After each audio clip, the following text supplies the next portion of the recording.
It did not take long for his kind to appear on this world again, laughing and swaying in the drunkenness of despair, of fuchsia indulgence to numb the horrors they had wrought. They appeared in the skies, sailing through the air upon vessels meant for recreation and painted in the symbols of theatre thieves, making sport of lesser races. Worthless urbanites, they should be making sport of each other and rid the wheel of their presence. They had not noticed him, their souls too drunk with fuchsia. He was barely hidden upon the ridge overlooking the sanctuary city of Slayakin, one of 7 on this vol-racked world. Like everything else he had seen of the Slayakin, they were highly imperfect, placed near to, but not exactly upon the most stable sections of world plate, with primitive songs to guide them and primitive tools to build with. Their crops grew rich from the fertile ashlands, and their craftsmen were knowledgeable in the shaping of metals. They were fearful of his urbanite kine, ignorant of the strength of their numbers against such cowardly folk. Not one warrior was among this bunch, a mere 300 children of wealth and nobility, who had never held an arm against a peer opponent in their entire lives. He was quite another story, the son of a dragon lord and a ranger. War was his master, death his mistress, and when there was no campaigning to do, he was a farmer. It was a satisfying life. The Slayakin hid fearfully in the bounds of their sanctuary city. The urbanites approached with revelry. He raised his shuriken cannon from its place by his side and began to fire down from the spire rooftop that he had set himself upon. The shuriken cannon sheared off a fraction of its ammo block, and the gravitic accelerators flung the blade fragment down the barrel and towards the band of merry swords and swaying handguns. The next fraction of a second sent another fragment of ammo block down. Then the next, then the next, then the next.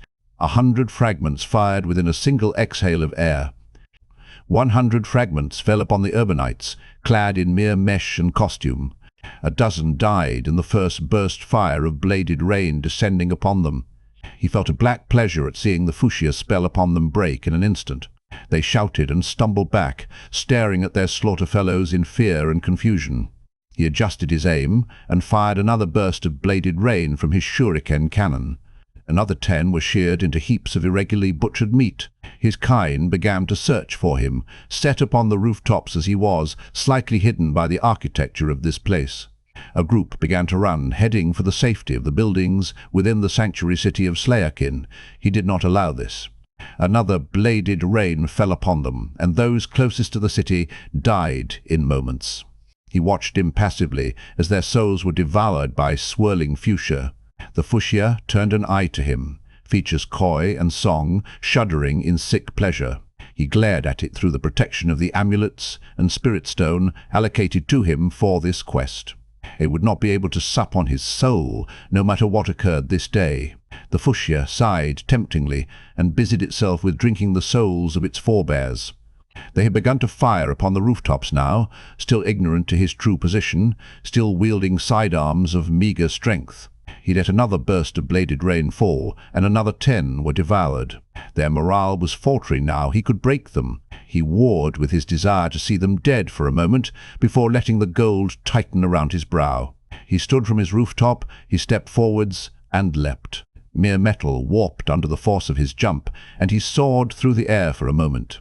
His legs absorbed the impact of landing on ashlands, cracking stone under the weight of his arms and armor. Slowly he rose to full height before the scattered and white-painted urbanites. Heavy wraithbone mail covered the form of an exodite siege ranger, hefting a mighty shuriken cannon in 2 thickly muscled arms, covered in protective amulets and bands of warding song. He raised his weapon, itself taller than any of the princelings before him. A bladed storm issued forth. He kept up his fire as they ran, eager to deal death upon those who had earned it many times over. He only stopped when his weapon finally expended its ammo block. Unfortunately, about a dozen finally escaped, lifting off in a recreational cruiser and through a gate to the webway. He grunted with displeasure before marching back towards the sanctuary city. Ignoring the fearful looks of the Slayakin, he rose in great bounds and clinged to handholds along the original tower, returning to his lookout position on one of their primitive rooftops and engaging in the expected maintenance required for his weapons. mostly just reloading his shuriken cannon and returning to his relaxed repose underneath one of the overhanging roofs above. He was to be here for some time, most likely. He had known that as he had volunteered for this duty, he heard the scrambling climb long before it reached him. Hands and feet from a creature significantly more clumsy than any eld, slowly climbing up the side of the tower structure. This was quite the feat, as he was quite certain that there was no scaffolding to aid in the ascent, meaning that whoever was approaching had scaled a few hundred feet without support. He let his hand rest near his sidearm, waiting in a seemingly relaxed state for whoever was approaching to finally overcome the last outcropping of ancient construction. He did not extend his senses out to observe them in advance. He could see the fuchsia waiting for his overextension. What an annoying predator!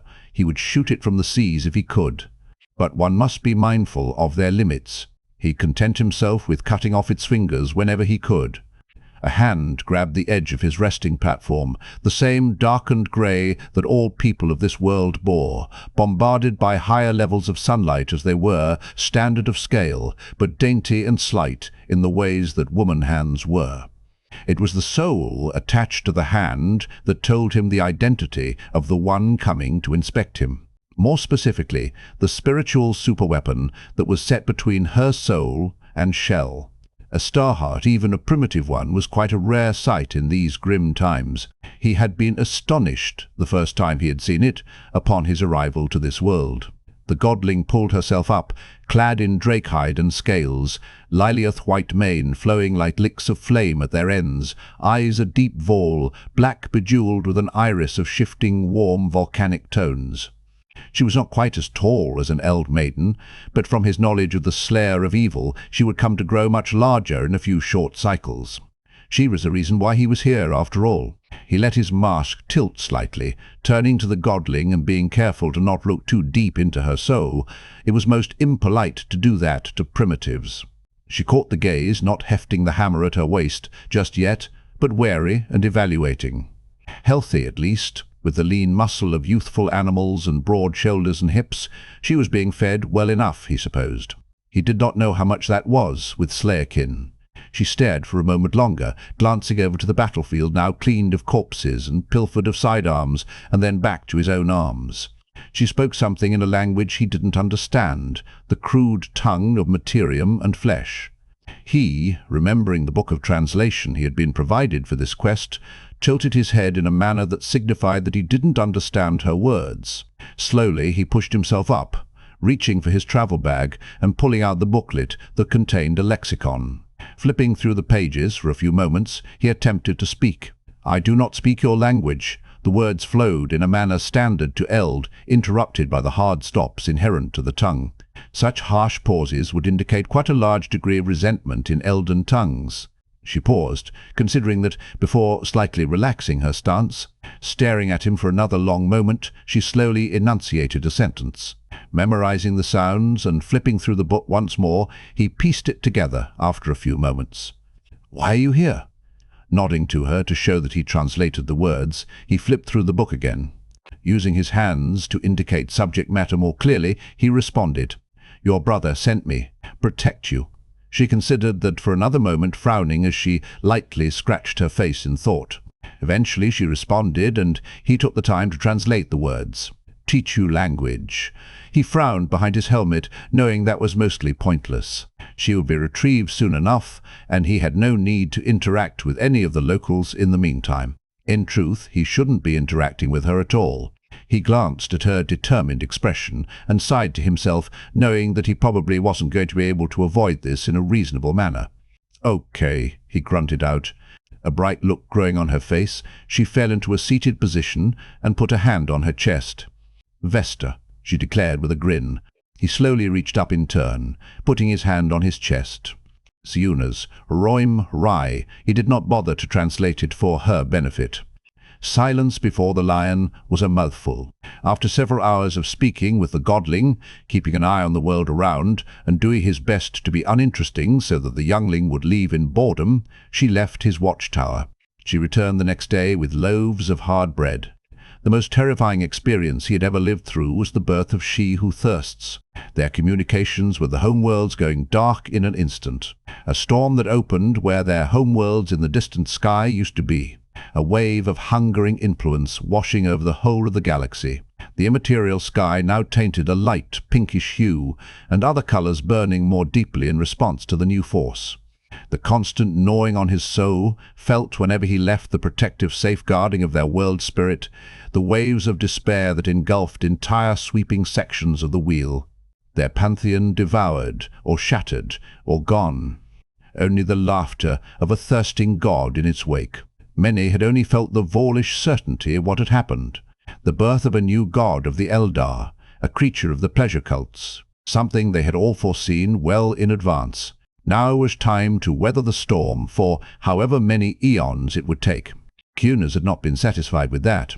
He had begun to train as a ranger immediately, ready to join the first Elden ship off his world and towards a more active warring against the tides of hunger. A ship had come to their world. A message of hope, a lifeline. Isha was not dead.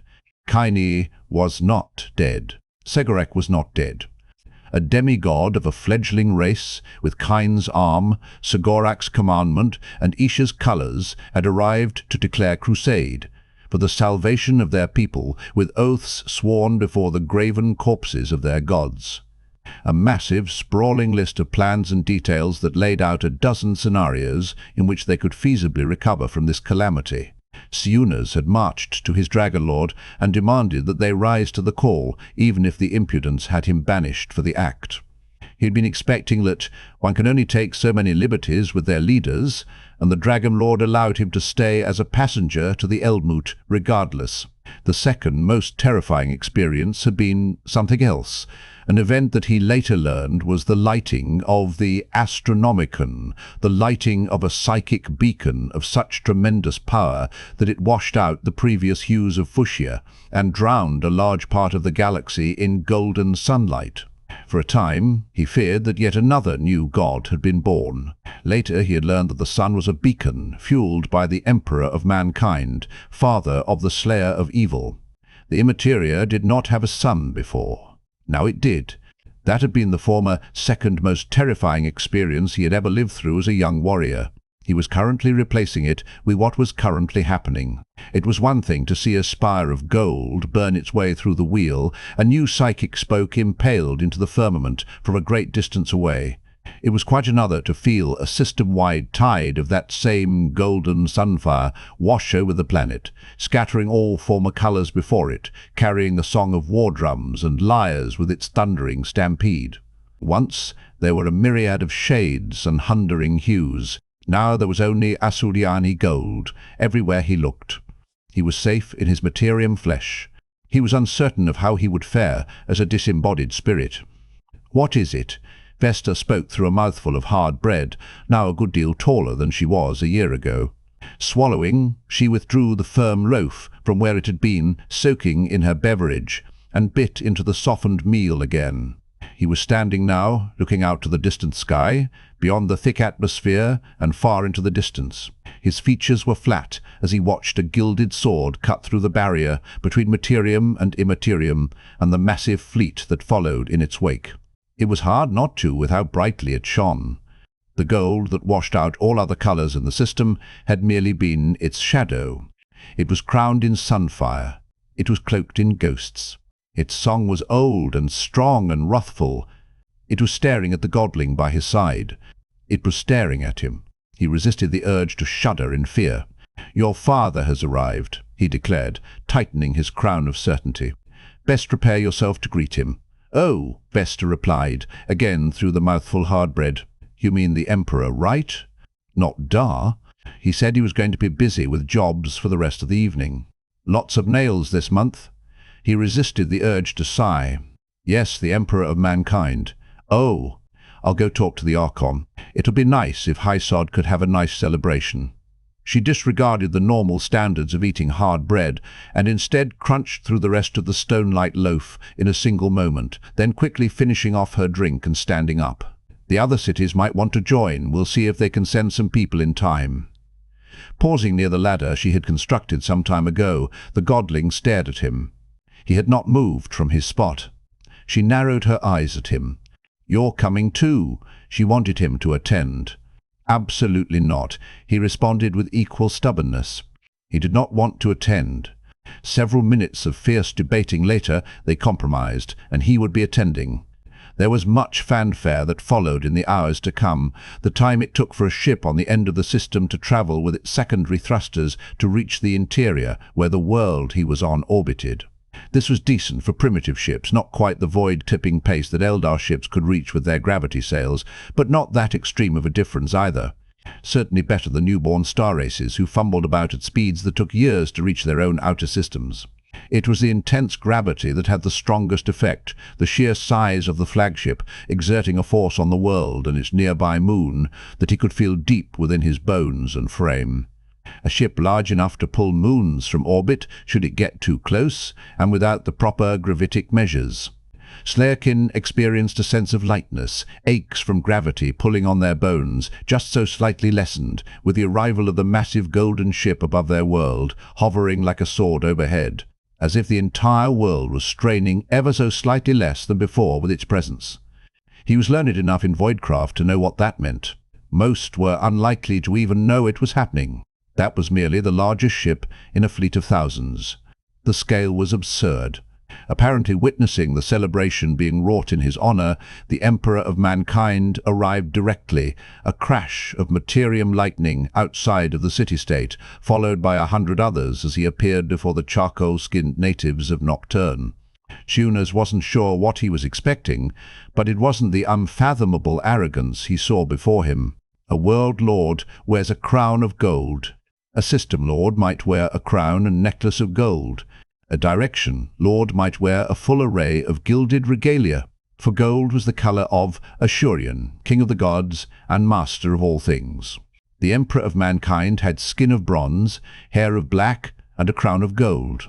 His armor, from gorget to sabaton, was brilliant gold, overwhelmingly gold, covered in birds of prey and deathly faces, in filigree and crawling gold and silver vines, in silver-black crosses and red tassels and yellow stars. It was adorned in silver masks and cream parchment seals, cloaked in blood-red silk with the pelt of some immense white, feline beast serving as his mantle. Only the Wheel Lord would dare wear such gold, to declare himself master of the galaxy and all within it. No Wheel Lord had been crowned in an eon or more, none having the ability to truly unite the disparate Eldar under their throne. The Emperor of Mankind wasn't even an Eldar. In the distance the Emperor approached and exchanged words with those watching the gates. He was allowed in, being forced to duck through the two small entrants in order to march through the gates.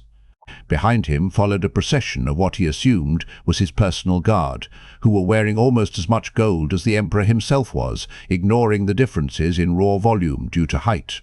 He met his daughter in the center, Vesta standing at about half his height, with both hammers on her waist and her finest salamander cloak about her shoulders as she stood next to the Archon, a mere mortal man who looked as if he wished to be anywhere else in the presence of such immense souls.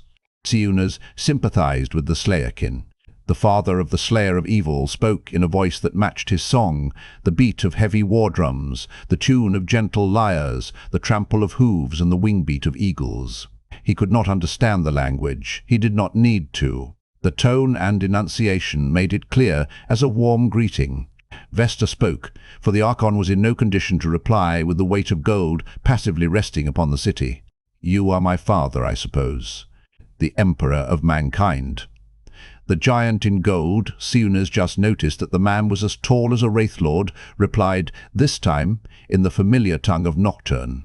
It still rippled with his presence, impossible to restrain any further with its magnitude. "And you are my daughter.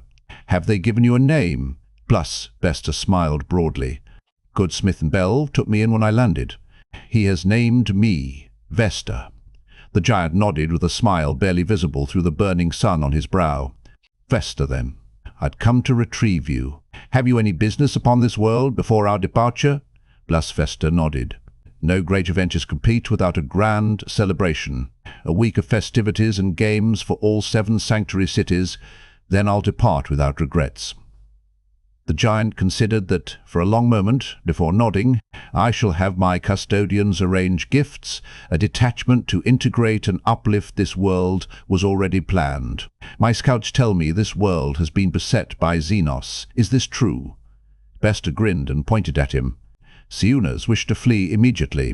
Used to be until Kiunas showed up."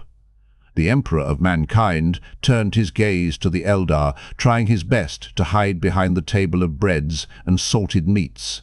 There was a moment of quiet. I should like to speak with Siunas then. Shall you introduce us, Vesta?" "I intended to." The words from the godling's mouth sounded like an execution sentence. He had been betrayed then. Vol black in his soul, Chiunas Roimri marched forwards to meet his death with dignity. Truly, he should have put forth more effort into avoiding her. The celebrations upon Nocturne did his daughters good, and, while more subdued upon the ships, he gave approval for a small victory festival to take place amongst his fleet. Small in actionable scope, not in overall participants. Many medals and minor trophies were already handed out some months ago upon his orders, for exceptional duty in the field of Barbarous. But this little event was an additional honor given unto them for performances thus far. His warriors cared little for the specific reasons. For the most part, all they cared for was the extra ration of wine, extra hours allocated to relaxation, and the opening of the special occasions pantries. The bit of merriment was good for them. His daughters were caught up in the celebratory spirit that Vesta brought with her, ever bright against the grim realities of living upon such a world. Or perhaps it was her raising upon Nocturne that allowed her to maintain such a bright outlook. He did not know. Nocturne was a place of tremendous power, the spirits of the world glutted with volcanic energies and shifting in tectonic slumber. He was emboldened to see humanity surviving even on such a world. He ordered the construction of city-scale void shields and the reconstruction of their settlements in full. They certainly deserved such a reward for struggling valiantly for so long. They had sheltered Vesta as best they could, and it was far better than he feared was possible. The machine wars saw many weapons of grand and terrible design, constructed, barely tested, and deployed en masse. Wonder weapons, they were sometimes called, New Age artifacts, super prototypes. Their names varied from front to front, their effect was similar on each. Massive devastation for both sides, as these grand engines of destruction often went awry and left broken worlds in their wake. He knew this, for he had ordered their deployment many times. He was reluctant to do so, as his body gave way to more and more weakness of flesh and blood from the constant warring, as his mind grew more and more weary with months without proper rest, as his sword arm was not long enough to cover the entire front line against the men of iron. He would lose more and more ground. Lose more and more men. More and more and more. Once the situation had become drastic enough, the deployment of a wonder weapon would finally be approved, often years before he would consider them ready. The end result was almost always the same: Pyrrhic victory, if not just outright mutual destruction. The result was always the ash of a world, of a system, of a sector. He would need such weapons for the Imperium, for mankind, for those scenarios where no amount of strength of arms or massed men were enough. He knew that it was within his capabilities to construct examples of such. He knew this. The roar of a Yer monster, imprisoned in its artifice armor, screams that unmade swathes of reality before him, the death knell of a world, and faces that he could no longer remember. Vesta was built for this purpose, mind churning with the knowledge required to assemble these weapons of utter annihilation.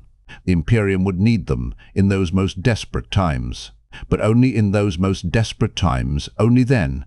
To this end, he made her strong, as greatly the thewed as the human frame would allow, backed by the energies of a handcrafted infinity engine implanted into her soul, a reactor of psychic energies channeled through her soul shape and into her body to provide a constant increase in physical parameters and an unlimited capacity for regenerative reconstruction of body. Vesta would have the longest and strongest sword arm. Vesta would recover the quickest and surest. Vesta would bear nearly unlimited stamina and tolerance for suffering. Vesta would have his endless, burning love of humanity and the greatest reluctance to deploy New Age artifacts. She would have the least need for such, all to ensure the most devastating weapons of humanity were under the strictest locks and keys, but still usable. The greatest warden for the greatest of weapons. He supposed they should be called something specific and grandiose in this era. He did not care to linger upon the thought. Vesta had done well for herself in his absence. The Xeno standing next to the golden throne was partly responsible for that, it seems. Eldar, he knew of their species. This was the second member of an exodite Eldar he had met thus far. The other had been a simple messenger, not enough information to confirm or deny much. This one was one of their warriors, bound in muscle more thickly than he considered possible for their kind.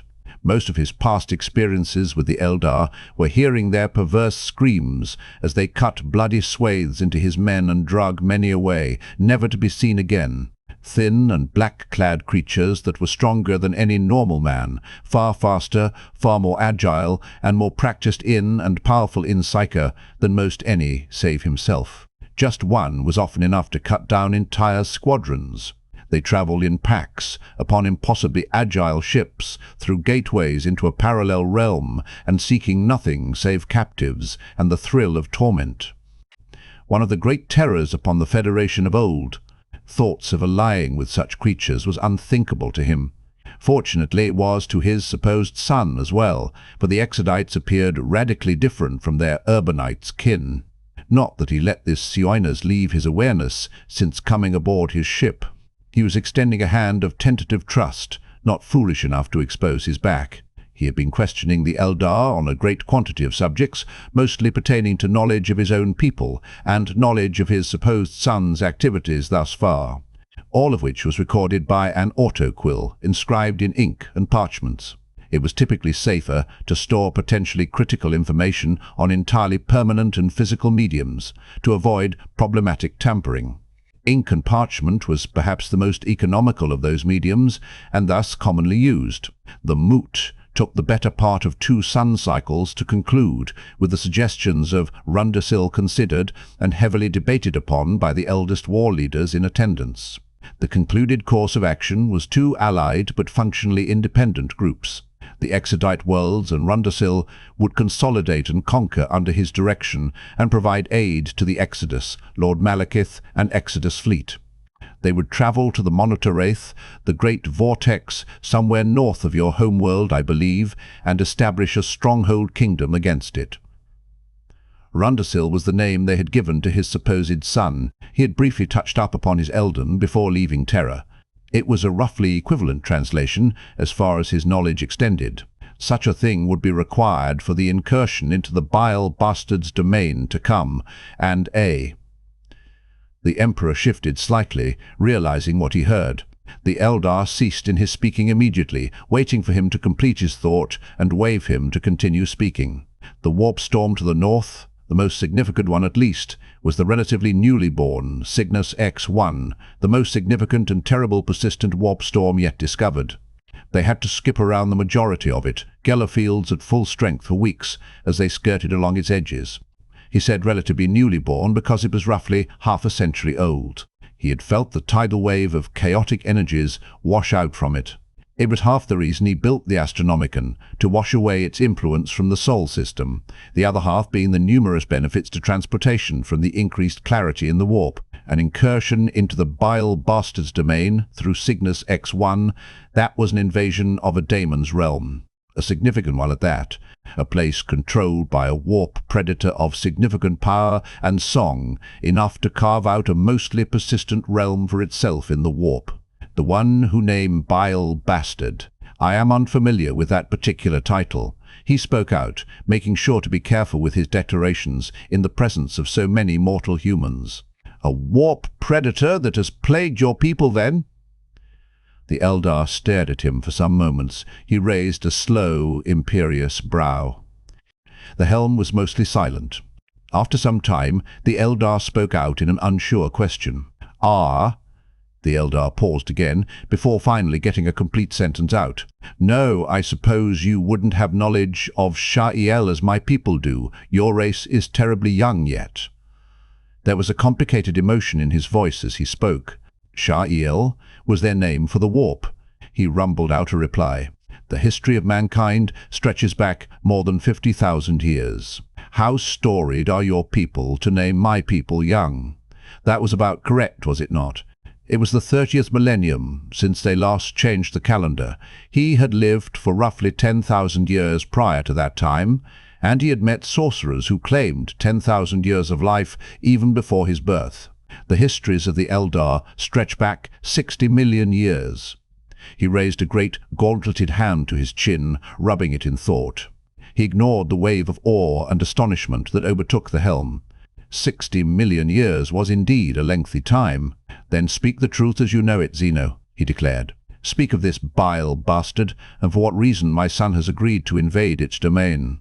I have little reason to heed or dismiss your words yet. The Zeno nodded and began to speak again.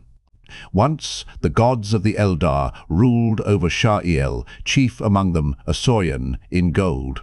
After the murder of Eldanesh, our greatest hero, at the hands of Kaine stained red, god of all martial things, a Saurian declared separation of gods and eld. This sundered reality in twain once more, into physical and spiritual, what you call reality and the warp. Mythic explanations of why the universe was the way it was. All faiths had such. The Zeno paused and shook his head. The Daemon Sultans, gods of chaos, had been old at this time, born in the turbulent warp in a far earlier conflict against the giants, bound in bones. They had been kept at bay by our pantheon for untold eons. The separation of god and eld was necessary, but allowed for a great rot to infest our society.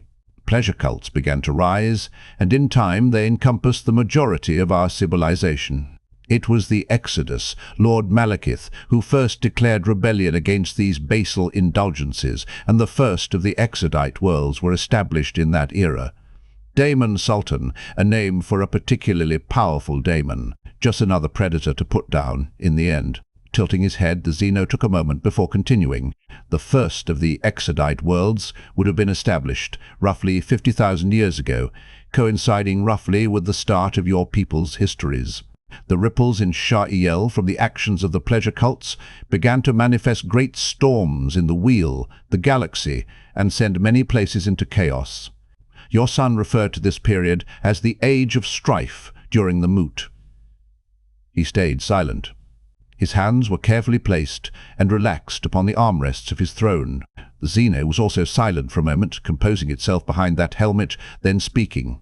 Eventually these pleasure cults had finished forging their new god. She who thirsts was born. Her birthplace was our homeworlds and capital, and upon birth she devoured 7/10 of our pantheon. At this he spoke, controlled and deliberate. The supposed birthplace of this warp predator. It is Cygnus X1, the current largest warp storm in the galaxy and located northwards of Terra. Formed roughly 50 years prior, the Zeno considered that for a moment, before nodding. That coincides with what I know of it, yes. His right hand crumbled the armrest of his throne with the horrid squeal of warping orichalcum. The grand sword of his will, protecting his fleet as it travelled through the warp, pulsed. It was difficult to estimate distances in the place of twisting narratives. An area of space perhaps half again, as large as the great projection of his will, burned with golden fire. Hundreds of thousands of lesser songs were incinerated in an instant. The flame continued to burn for a bit longer as his fleet moved through the warp. It took several moments for him to exhaust his deep fury and return to a state of control. So the urbanite Eldar were responsible for the Age of Strife, according to their own records at least. He burned this fact into his mind. This one could be lying to him, of course. He would need more information to act upon. If it were not a lie, he now had an obligation to put a sword through the belly of each and every urbanite he encountered. He made it a policy as soon as he determined a good method to tell the factions apart. Continue. His voice rippled out in the helm, brow blazing with golden-red flames. The Zeno was silent for a long moment, hands slightly shaking in response to his anger. He had little reason to be afraid. The Zeno had guest rights at the moment, and supposedly wasn't a part of the supposed pleasure cults regardless. The Daemon Sultans are now 4 in number. She who thirsts, he who roars, it which watches, that which decays. Many names are given to these four, all of them insults in our tongue. Four, and if the new one was recently born, that would correspond to the three broad categories that he had identified over the course of his long life. Ah, he realized it now. Your people divide the warp predators into four broad divisions and give names to each division. He spoke with realization, again being careful to not give mythic titles to such creatures.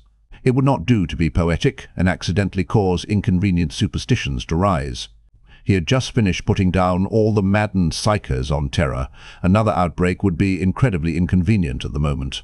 The Xeno tilted its head in confusion. Nay, the Daemon Sultans divided themselves, their song pallid and crude imitations of our once pantheon. Your people swaddle warp mechanics in mysticism, he replied. Daemons, Daemon Sultans, mythic explanations to explain reality as it is. It is something common to the psychically sensitive, which I'm led to believe is every member of your species. The terms matter not. They are merely more beasts to kill or contain. It is reckless to dismiss such as mere spirit beasts.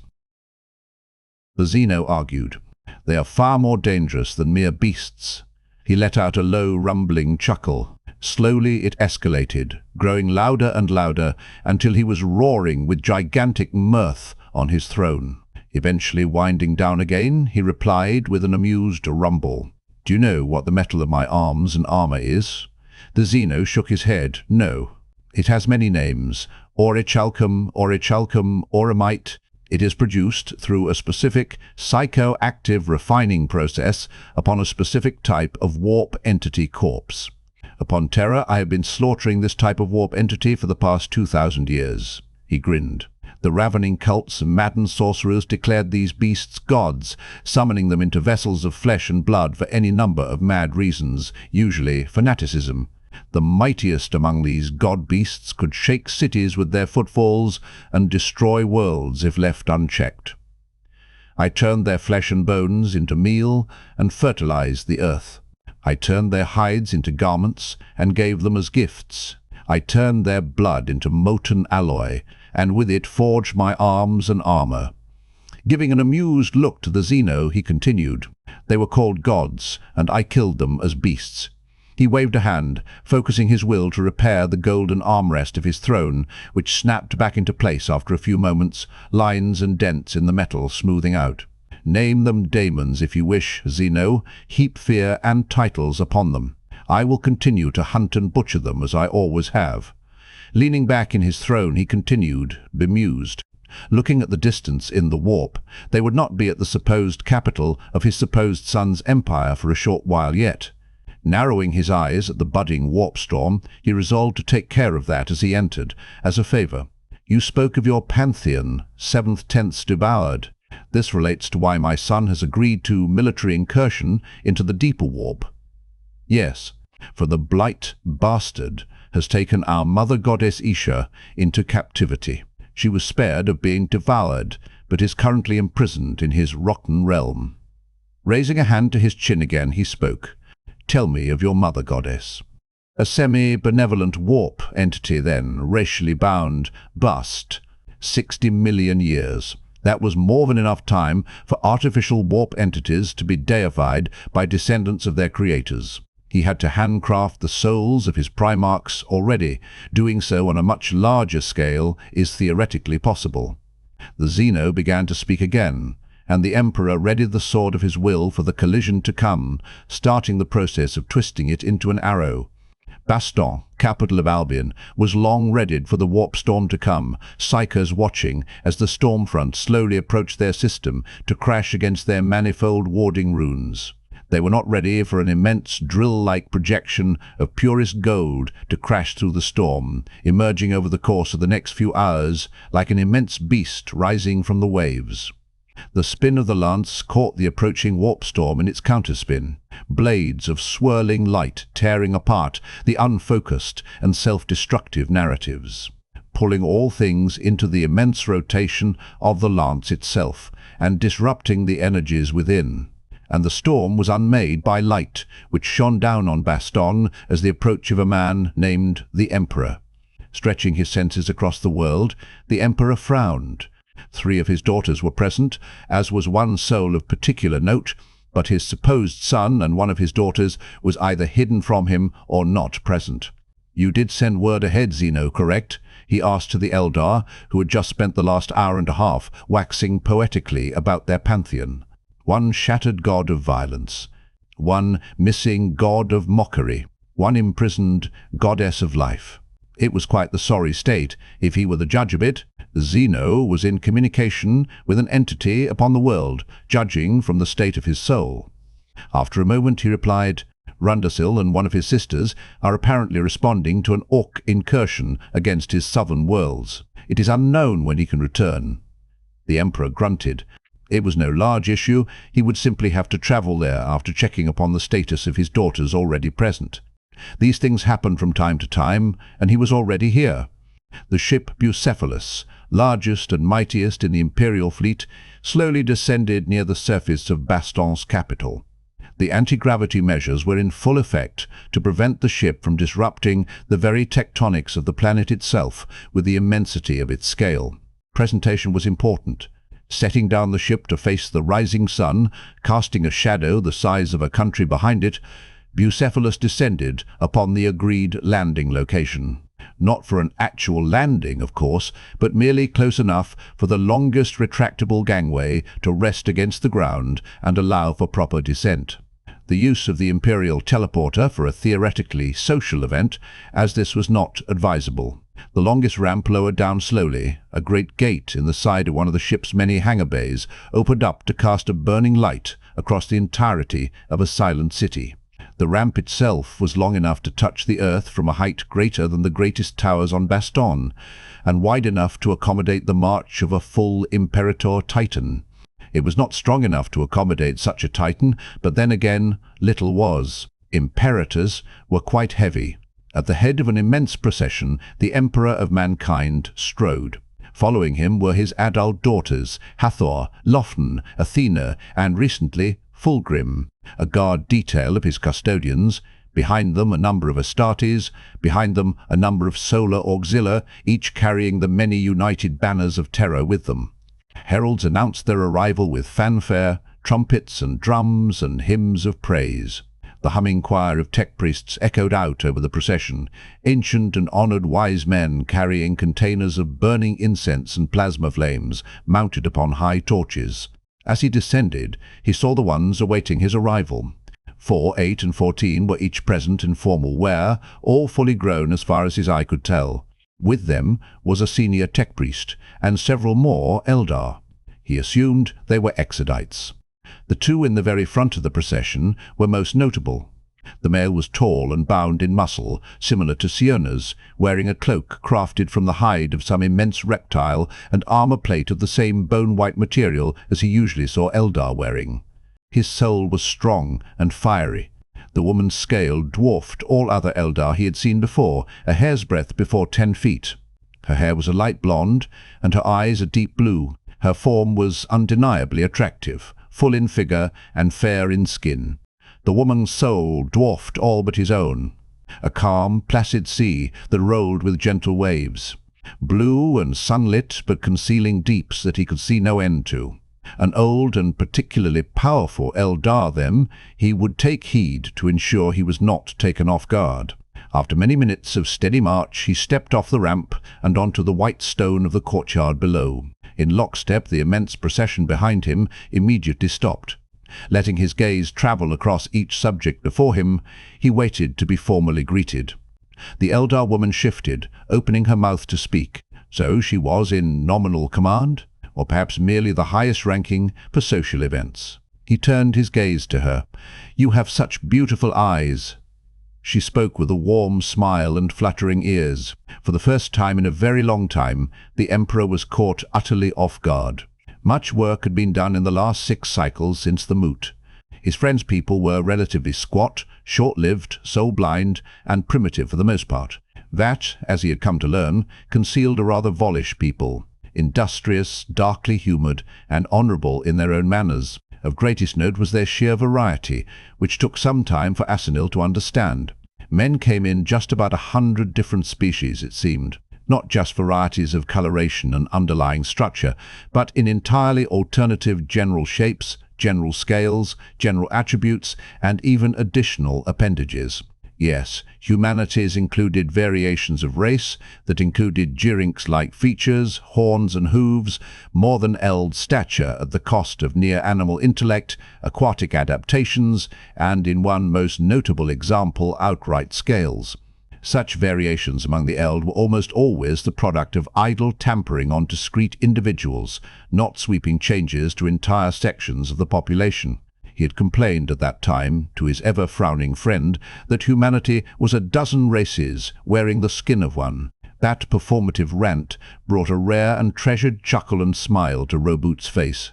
Those were becoming more common as the cycles went on, a very good thing indeed.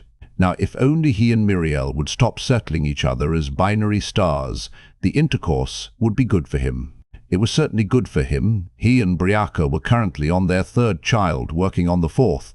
Many sons to squire and daughters to tutor, a most excellent thing to have. By tradition, each exodite couple was to have 10 to prepare for the war to come. Many had gotten close to finish during the initial voyage of Charnak, and currently the exodite world swelled with packs of eldlings. Roboot had an unshakable grin on his face the first time a collection of the eldlings demanded he play games with their troop. He often visited exodite worlds in the southern wheel to facilitate one deal or another, and Asanil knew that he always dedicated at least 1 hour to this gentle play. This great swelling in population, of course, came with a great increase of demand for foodstuffs and raw goods to maintain good living standards among the exodites. This was in accordance with Roboot's designs. There was no currency that could be easily exchanged between the various populations of men and eld, something that Roboot was greatly concerned with. He was oft concerned with matters of payment and debt, seemingly ignorant to all that he had already given to them with the message of Isha's survival and oaths of aid. Roboot insisted on payments to all eldar that performed services for Albion directly, namely the constantly busy bone-zingers. The payments he eventually settled upon were these raw goods required to feed such a swell in population. From the many feudal worlds of men came a great surplus in foodstuffs after they were updated to the standards of his friend. Canned salt meat, pemmick, whey bread, grain and meal, various foodstuffs that could survive very long voyages relatively easily. The same forms of long-term foodstuffs the exodites themselves prepared similar equivalents to. Roboot himself insisted on his own forces being given what he called primarchs, similar to pemmick as far as Asanil could tell, being a block of nutrition bound with fat and sealed in a type of recyclable container. Supposedly 3 could sustain a man for an entire day, and they could be stored for decades without spoilage. Asanil had tried one once. It tasted like metal and salt, and was dry and all around rather unpleasant to eat. Roboot insisted on outlining all of the supposed merits for soldiery. Asanil had argued it wasn't even fit for scavengers. Roboot had eventually relented and reassigned the blocks to emergency rations instead of standards, complaining the whole time about the loss of efficiency. The payments of foodstuffs were rather quaint, as exodite worlds were quite skilled in the subtle magics of farming and ranching, but more than acceptable to assuage his friend. Then his friend returned with the Everqueen, avatar of their mother goddess, and thought long lost to their people with her disappearance several eons ago. Apparently he had stumbled across her in a hole in the ground of one of the night worlds he brought into the fold. He had found the Everqueen in a hole in the ground on a random human world. Asanil had to bind his soul in gold to prevent the hysterics, a maelstrom of many colors swirling in his soul. The first emotion he let himself feel, after ensuring all needs of the Everqueen were seen too, was deep red as he grabbed Roboot by the cuff of his tunic and shook him about. A hole in the ground. Had their Everqueen in it this entire time? What do you mean you still want to pay my people back? We're in your debt 1,000-fold, you big, bumbling statue. That had been followed by 2 terrifying years of ensuring Charnak did not fall under the constant siege of fuchsia and pale green washing against its world spirit. He was fortunate that so many world singers and appeared and thrown their full efforts into preserving their Everqueen at the cost of his world. Charnak, once a place of sparse construction and wild, untamed lands, had quickly been built up as one of the greatest defensive strongholds he had ever seen.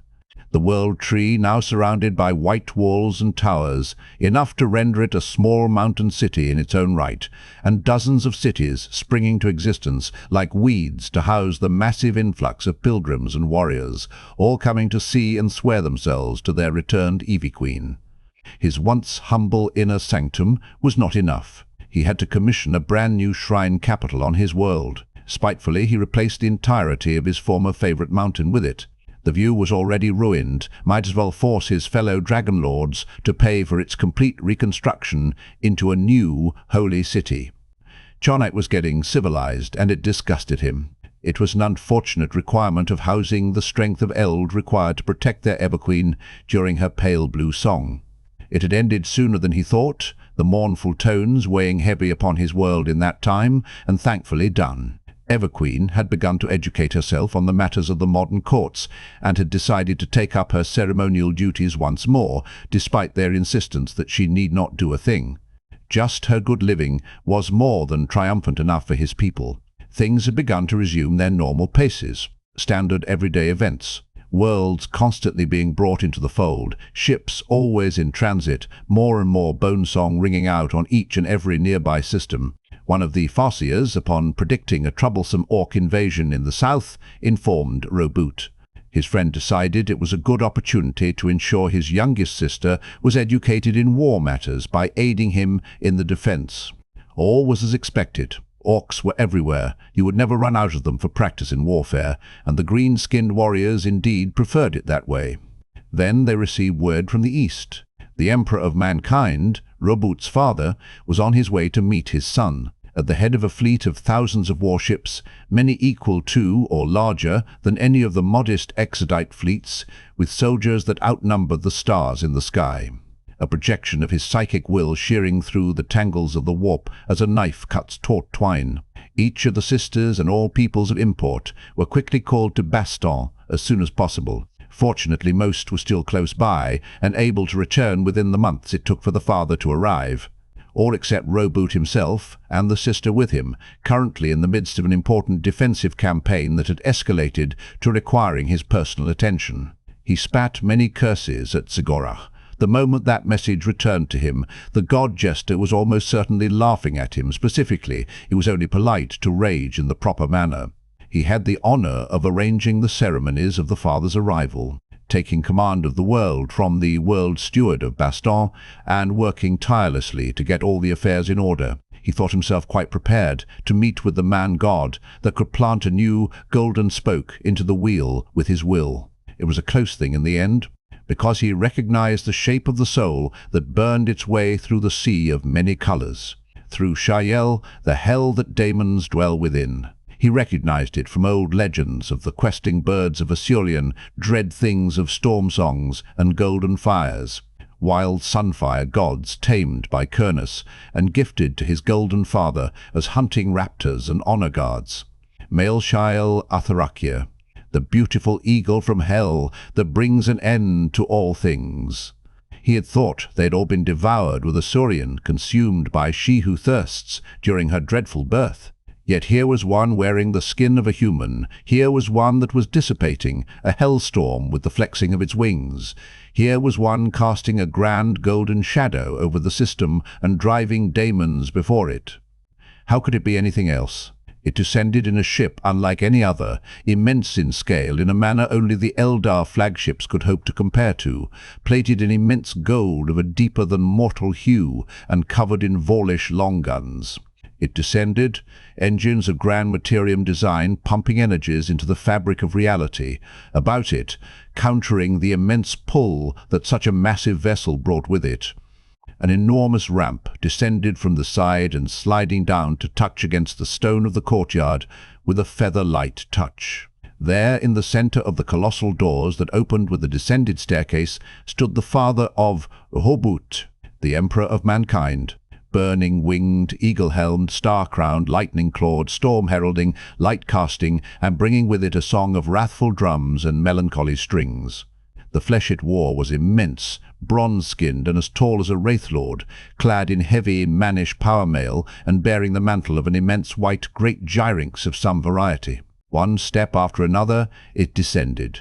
Minutes that felt like moments as the immensity of the Sunfire Spirit approached, flanked by a heralding host, followed by the godling sisters of his friend, followed by a procession of men and women in golden plate, then a procession of smaller men in plate under 20 banners, then a procession of regular-sized humans in plate and mesh, all of which was interspersed with humming priests with red robes and tattered souls. Here it was, standing before him and the collected greeting host, and currently raising a single blinding brow at what Lady Everqueen just said. Asaniel traced through his memories of the last few seconds, before blanching in white horror. Before he could speak to salvage the potential disaster, the Asuryani eagle spoke in the booming rumbling of approaching thunder. In a most archaic and difficult-to-parse Terran, he declared with eyes hidden behind the sun upon his brow, "By witness, High Priestess, thy grails spilleth ove, Boss plus." The Everqueen's ears flickered in merriment. All else was silent. Asaniel took a moment to translate. A dawning horror began to settle over him. Honored friend Malum Kaido had gifts prepared for your arrival, in case he was not here to personally deliver them to your hands. Asaniel spoke some time later. Processions distributed to the massive feasting fields prepared, and the many thousands of cooks with their many thousands of pots preparing hearty stews. It would not be enough by his initial estimate, for the Starhawk had brought with him entirely too many mouths to feed. Modest, mostly sentimental things, knowing the great fortune already available to your domain, he considered that more valuable on such scales as these. He was desperately doing his best to ignore what had happened and what was occasionally still happening. The Starhawk replied, followed by his honor guard and a few select servants. His daughters had gone with their own guards to socialize with their sisters in some manner. The Emperor of Mankind had already made his intention to check on their health and minds apparent. Verily, it has been said that he campaigns in the south. Is this truth as ye know it? Plus Asaniel nodded, flanked by his own host of storm-cloaked guards and striding next to the Everqueen as they approached the central table of the great structure. Her honor guards were slightly too large to fit inside the grand gazebo, 10 honored Wrath Knights that now flanked the open-air structure with construct hands resting upon massive ghost glaives staked into the ground. Drawn from the greatest souls from the world, towers of each exodite world, old Malwan himself now among equally ancient peers, and delighting in the exchanging of half-remembered songs of elder days. Prophecies warned of an orc incursion upon a system he intended for conquest, San Lior if you know it. Not wishing for it to be ravaged too badly, he had quested forth to defend it and bring it into the fold of Albion. By last message, the incursion does indeed require his personal fleet. Will you wait for his return? A brief nasal exhale from the Emperor. Nay, we shall remain here for a Terran week, then venture south to join him. Ye shall provide the coordinates of this world. Plis, Asaniel was almost irritated at being given a command, but this was overshadowed by the simple pleasure of not having to deal with hidden meanings and shadowed desires, as his people were prone to having. A blunt declaration of intent and demand for information was much preferable. What was less preferable was the need to feed that many humans for an entire human week. He would have to open the stockpiles and order the butchering of yet more livestock. Very well. The duration of a Terran week is 168 standard human hours, correct? We shall send another message ahead, informing him of your imminent arrival. Reaching the table and the contents upon them, Asaniel turned and gestured at the items. First, a large pile of tomes. For you and your machine priests, copies of all of the STC design patterns he and his forces have yet discovered. The red-robed priest in attendance, soul frayed on every angle and flesh overwhelmingly replaced in insect-like materium craft, shifted at that. Asaniel could not tell what emotion the human was feeling at the moment, soul too unfamiliar to his sight.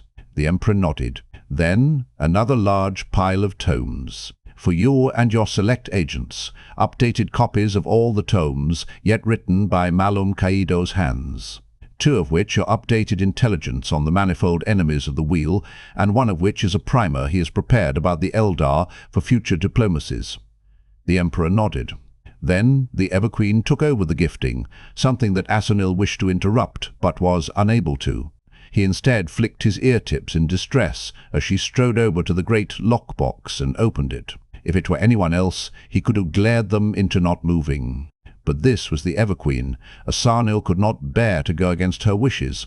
Reaching into the box and raising the item within, Asanil once more beheld the weapon Robut had commissioned some years prior for this event. A specially sized star glaive, the traditional weapon of the commanders of entire war hosts. Each High Dragon Lord had one as a symbol of officer, even if it was not required to use such. Asanil's own was mounted above his throne. He was never comfortable with the polearm, preferring to use his grand diclave as his proper war arm. Robut had commissioned it from the same smith that had constructed his armor originally. Forger Singer Gamil was all too happy to produce such, even as they had to assign a cleric to him to make sure he didn't die while working on the weapon. The golden arms of Robut's father were used as reference during the process. The floor of the forge was painted in Gamil's own blood by the end. Furrowing his brow slightly, Asanil chanced to look to the nearly identical sword on the Emperor's belt. Not even a headache when his gaze crossed over it. The song of pain Robut's sword radiated was of the tragedies that once were then. The tragedies he rarely ever spoke of, but often drifted off thinking about. The Ever-Queen stepped forwards, holding the weapon that was sized for a Wraithlord, about perfect for the Emperor himself. A long blade with a gentle taper and gentler curve as it approached the end, fitted with a spirit stone that was currently unfilled and a disruption field generator, mounted upon a long sturdy shaft and paired with a bright lance laser gun that ran along the back of the blade. Its name is Aglan Aethmagil, the Ever-Queen declared, raising it up before her at chest height. She smiled up at the Emperor, who Asanil assumed was looking down behind that burning light. Sunray, which smites the horizon, in your tongue. Your son had ordered it song-forged for your hand. We hope that it will serve you well. Raising it slightly higher for him to take, Asanil had the unfortunate realization that the Ever-Queen was strategically aiming his gaze through offering the weapon. The Emperor reached down, taking the weapon in hand. The Ever-Queen had timed her breathing to inhale at that moment, her ears fluttering in silver-green patterns. Asanil despaired. The Emperor raised the weapon up, looking upon its crafting and running a finger along the edge of the unpowered blade. A small smile grew on his face. A vision of beauty, the Emperor commented, head not shifting. It took the Ever-Queen's smile widening for Asanil to realize that his gaze was probably upon her, not the weapon. He wished to wake from this horrid dream. He almost preferred open hostility.